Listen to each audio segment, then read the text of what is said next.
स्वागत है आप सभी का इस दिव्य गाथा में, जहां महाकाल और उज्जैन की आभा आलोकित होती है।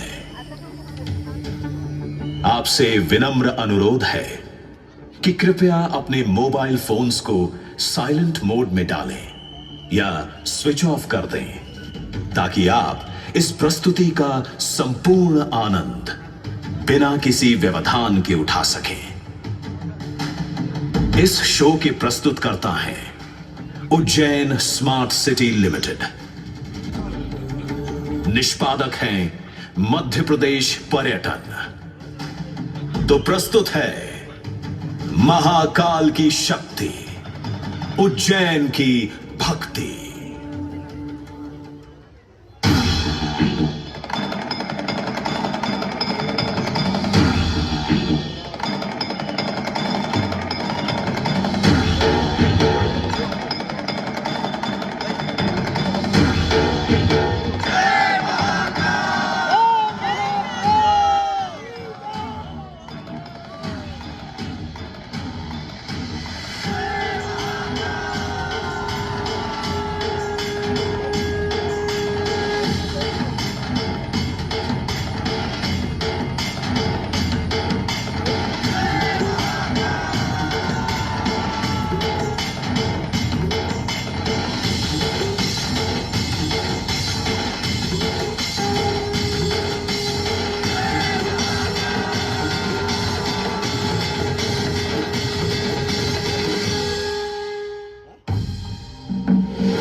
ब्रह्मांड की सबसे प्राचीनतम कहानियों में से आज हम वो कहानी सुनाएंगे जिसका सृजन पूरे ब्रह्मांड के सृजन से पहले हुआ। तब न देव थे, न असुर, न जीव था, न जंतु, न जल था, न अग्नि, न वायु, न भूमि। समष्टि के शून्य में विराजती एक शक्ति, कालातीत और कालों के नियंता।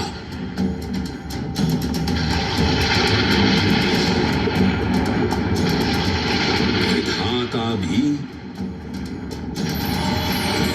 और विध्वंसक भी, अखंड, अचल, अविनाशी। ये कथा है उस महादेव के महाकाल स्वरूप की, जो सृष्टि के आरंभ भी हैं और काल के आगमन भी हैं। वे ही काल के सृजन करता और नियंत्रण करता भी है।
निर्विकार होते हुए भी अपनी माया से विराट विश्व का आकार धारण करने वाले महाकाल।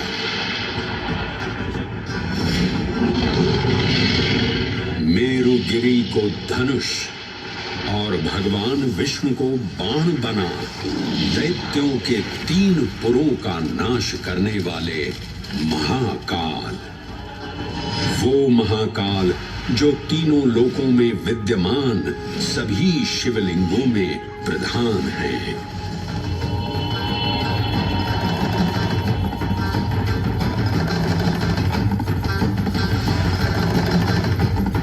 वो महाकाल जिनके त्रिशूल की तीनों नोकों से काम, क्रोध और लोभ पर नियंत्रण होता है, जिनके मस्तिष्क पर चंद्र शीतलता का प्रतीक है और जिनकी सवारी नंदी के 4 चरण सत्य, दया, दान और तप का चिन्ह है।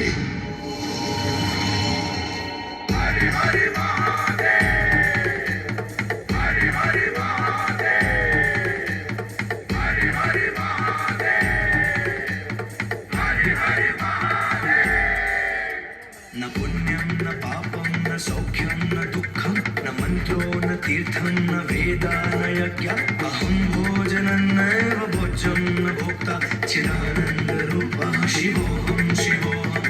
हरि हरि महादेव, हरि हरि महादेव। अहं निर्विकल्पो निराकाररूपो विभुत्वान् च सर्वत्र सर्वेन्द्रियाणां न चासङ्गतं नैव मुक्तिर्न मे चिदानन्दरूपः शिवोऽहं शिवोऽहं चिदानन्दरूपः शिवोऽहं शिवोऽहं चिदानन्दरूपः शिवोऽहं शिवोऽहं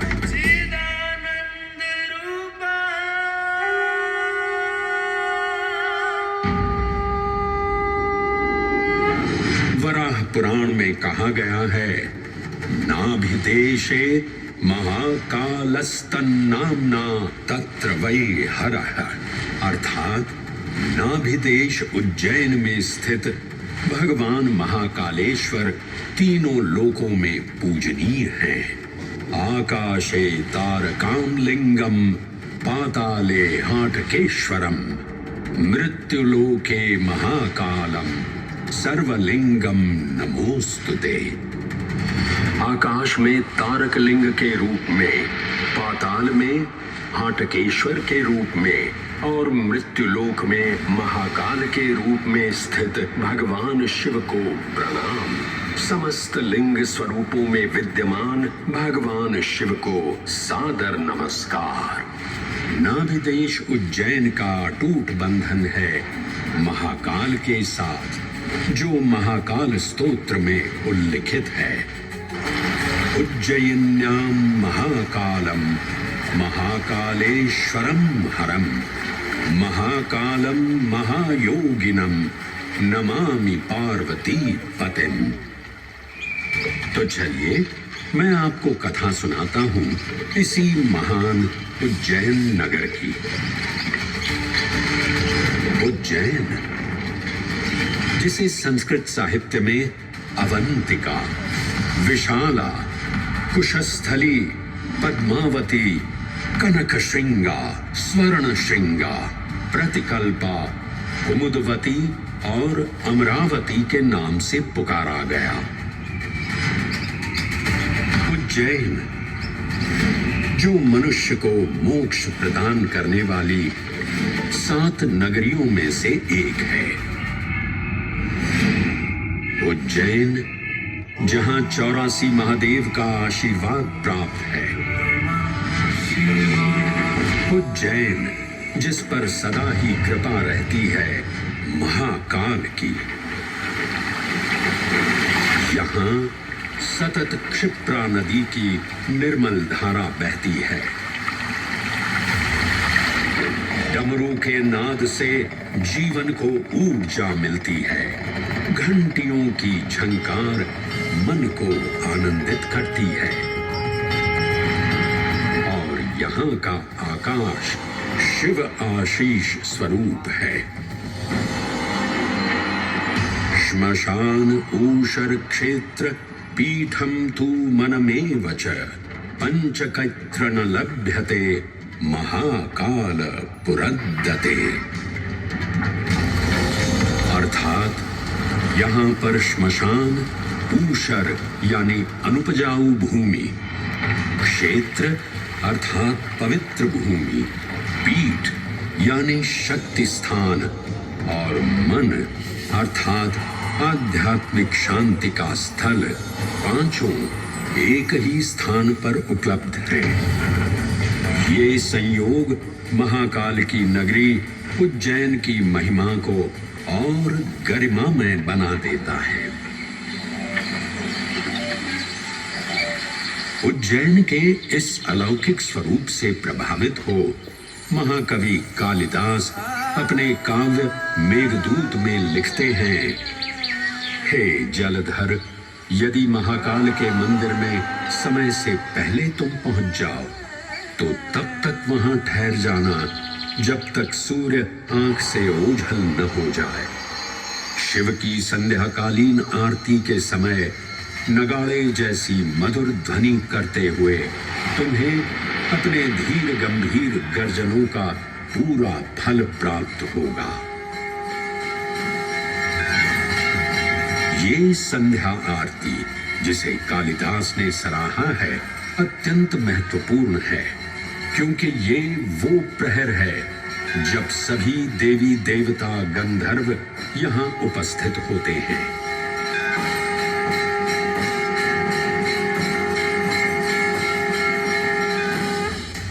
उज्जैन की महिमा अद्वितीय है। सतयुग, त्रेता युग, द्वापर युग और कलयुग, हर युग में इसका अप्रतिम महत्व रहा है। इस काल यात्रा में सबसे पहले आपको सतयुग के उस कालखंड में ले चलता हूं जहां देव और दानव एकत्रित हैं समुद्र मंथन करने के लिए। मन की आंखों से कल्पना कीजिए, भगवान विष्णु ने कुर्म का रूप ले मंदरांचल पर्वत को अपनी पीठ पर उठा रखा है। सागर से विकराल लहरें उठ रही हैं, मेघ भयानक गर्जना कर रहे हैं। देव और दानव वासुकी सर्प को नेति बना और मंदार पर्वत को मथनी बना सागर को मथ रहे हैं कि तभी जल का पाप कालकूट विष निकलता है और पूरी सृष्टि को अपने ताप से झुलसाने लगता है।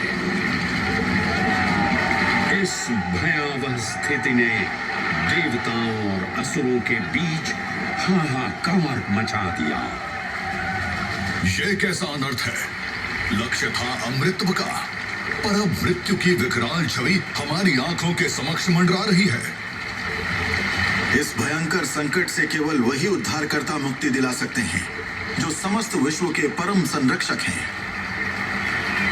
तभी सब महादेव की शरण में जाते हैं और पुकार लगाते हैं, ओम नमो भगवते रुद्राय। और फिर तुष्टा महादेव भक्तों की गुहार सुनते हैं, कैलाश से उतरते हैं, विष को अपनी अंजुलि में भर अपने कंठ में धारण करते हैं।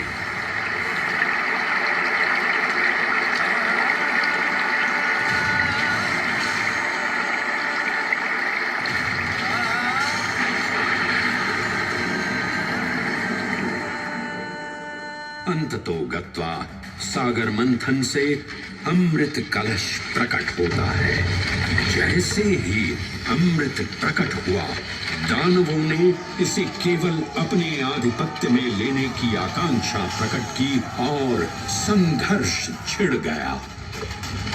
आज यदि हम इस अमृत को प्राप्त कर सकें, तो हम देवताओं पर हमेशा के लिए प्रभुत्व स्थापित कर पाएंगे। अमृत अपात्र हाथों में ना जा पाए, क्योंकि ये अपनी शक्ति का असीम दुरुपयोग करेंगे। इस अराजकता के परिणाम स्वरूप अमृत की कुछ बूंदें छलकी और पृथ्वी तक पहुंच गई। जा चार स्थलों पर स्पर्श हुआ इन बूंदों का। हरिद्वार, प्रयागराज, नासिक और उज्जैन।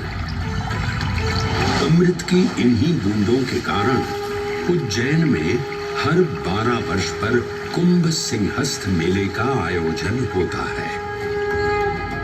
भगवान शिव की लीला देखिए, लोक कल्याण के लिए स्वयं विषपान किया और अपनी नगरी पर अमृत वर्षा करवाई। अमृत की पावन बूंदों से अभिसिंचित ये दिव्य उज्जैन भूमि रामायण के पृष्ठों में भी सम्मिलित हुई। सतयुग के बाद त्रेता युग में माता सीता की खोज में वानर सेना का यहाँ आगमन हुआ।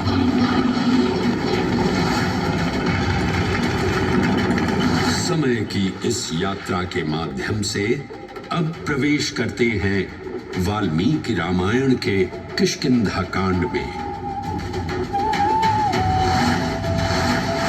जब वानर राजा सुग्रीव अपने यूथपतियों से सभी प्रमुख स्थानों पर जाने के लिए कहते हैं और उन्हें अवंती नगर यानी उज्जैन जाने का आदेश भी देते हैं।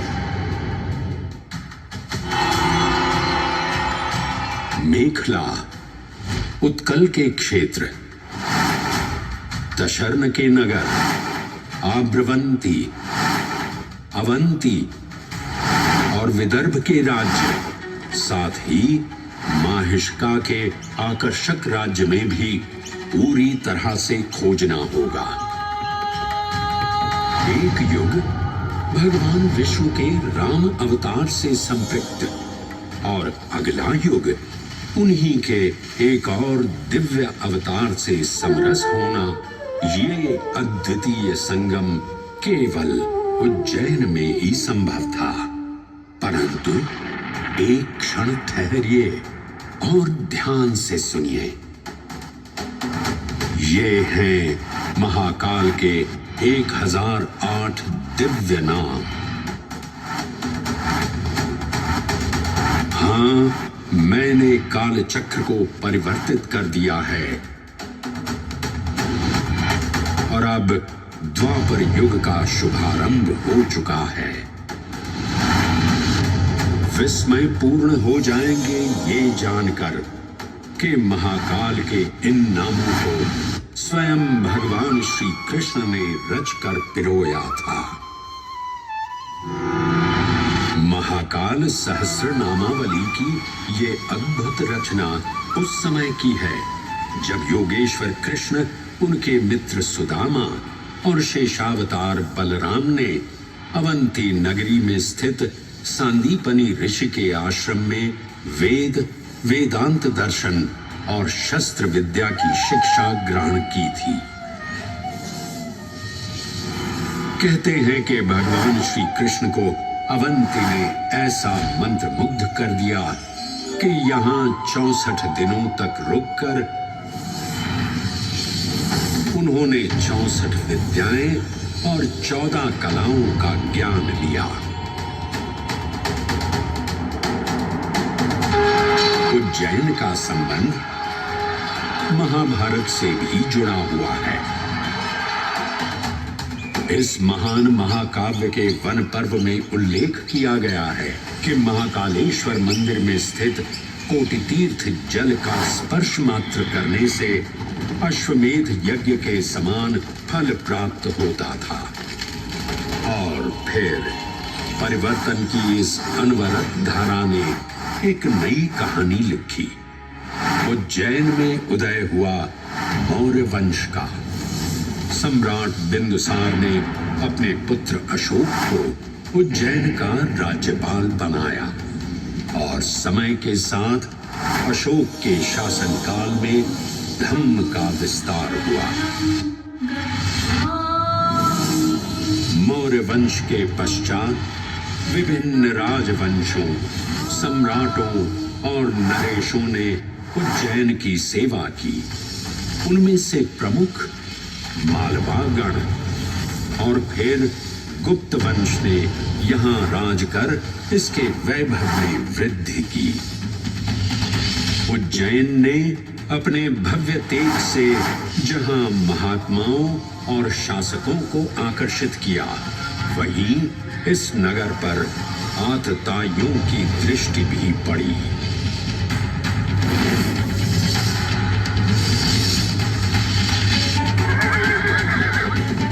शक मध्य एशिया की खानाबदोश जनजाति थी, जिन्होंने उत्तर पश्चिमी और मध्य भारत के कुछ हिस्सों पर आक्रमण कर अपना शासन स्थापित किया। ईसा पूर्व प्रथम शताब्दी में जब भारत शकों के अत्याचार से त्रस्त था, तब उन शकों ने उज्जैन पर भी कब्जा कर लिया और फिर उज्जैन में उदय हुआ एक तेजस्वी योद्धा, महाराज विक्रमादित्य का। एक तरफ शकों का बल तो दूसरी तरफ विक्रमादित्य का अद्वितीय पराक्रम। विक्रमादित्य की तलवार महादेव के तीसरे नेत्र सी चमकी। प्रचंड युद्ध हुआ। महाकाल की कृपा से शूरवीरों ने शकों को परास्त किया और उज्जैन में गणतांत्रिक शासन स्थापित किया।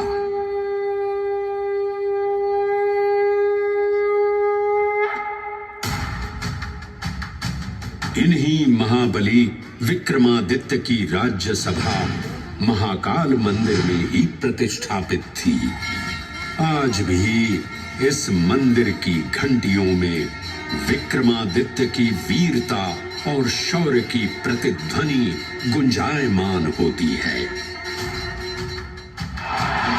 राजा विक्रमादित्य और शकों के मध्य हुए युद्ध ने उज्जैन को काल चक्र से अभिन्न रूप से जोड़ दिया, क्योंकि जिस दिन उनको विजय प्राप्त हुई, उस गौरवशाली उपलब्धि के सम्मान में एक नवीन पंचांग का शुभारंभ किया गया, विक्रम संवत पंचांग।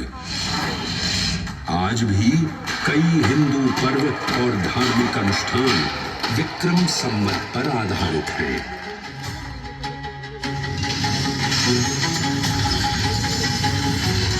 पृथ्वी की भौगोलिक कर्क रेखा इस पावन उज्जैन भूमि से होकर गुजरती है।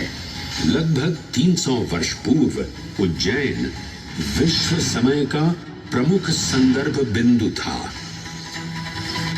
यही कारण है कि उज्जैन की वेदशाला में वराहमिहिर, आदित्य दास, ब्रह्मगुप्त, आर्यभट्ट और भास्कराचार्य जैसे महान विद्वान अनुसंधान और अध्ययन में तल्लीन रहते थे। खगोल शास्त्र का केंद्र,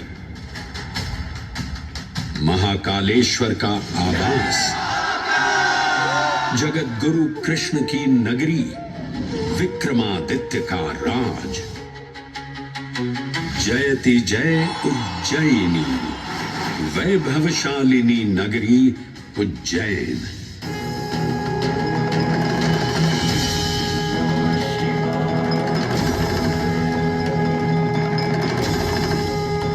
श्वासों को शिव मंत्र से अलंकृत कर, मन को भाव की गंगा से निर्मल कर, जो भी उज्जैन में महादेव की शरण लेता है, उसका कल्याण होना निश्चित है।